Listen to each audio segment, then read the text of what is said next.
শুভেন্দু অধিকারীর আত্মসহায়ক চন্দ্রনাথ রথের খুনের তদন্তে উত্তরপ্রদেশের এটিএস অ্যান্টি টেরোরিস্ট স্কোয়াড একাধিক ভুয়ো নাম্বার প্লেট ব্যবহার আততায়ীদের গাড়ির আসল মালিকের খোঁজে তদন্তকারীরা।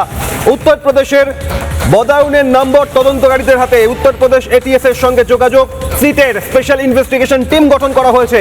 আইজি সিআইডির ইন্সপেক্টর জেনারেলের নেতৃত্বে সিট গঠন। সেই সিটে স্পেশাল টাস্ক ফোর্স যেমন রয়েছে, সিআইডির আধিকারিকরা রয়েছেন। আর সেখানে এবার উত্তরপ্রদেশের এটিএস এর কাছ থেকে কি তথ্য পাওয়া গিয়েছে? উত্তরপ্রদেশের বদাউনে যে গাড়িটি ব্যবহার করা হচ্ছে সেই বদাউনে সেই গাড়িটির কিন্তু লিঙ্ক পাওয়া গেছে এবং তারপরেই কিন্তু উত্তরপ্রদেশ এটিএস এর সাথে যোগাযোগ করে রাজ্য পুলিশের এসটিএফ এবং এসআইটি যেটি গঠন করা হয়েছে এই গোটা ঘটনার তদন্তের জন্য।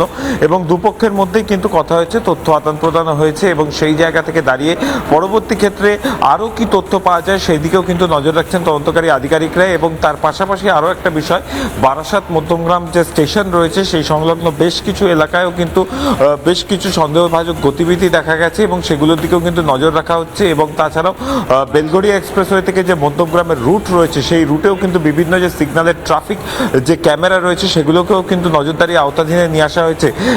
যে গাড়ি সেই গাড়ির মুভমেন্ট এবং তার পাশাপাশি যদি দেখা যায় এই আততায়ীরা কাদের সাথে কন্ট্যাক্ট করেছিল তার জন্য কিন্তু টাওয়ার ডাম্পিং পদ্ধতির সাহায্য নেওয়া হতে পারে, এমনটাই কিন্তু খবর পুলিশ সূত্রে।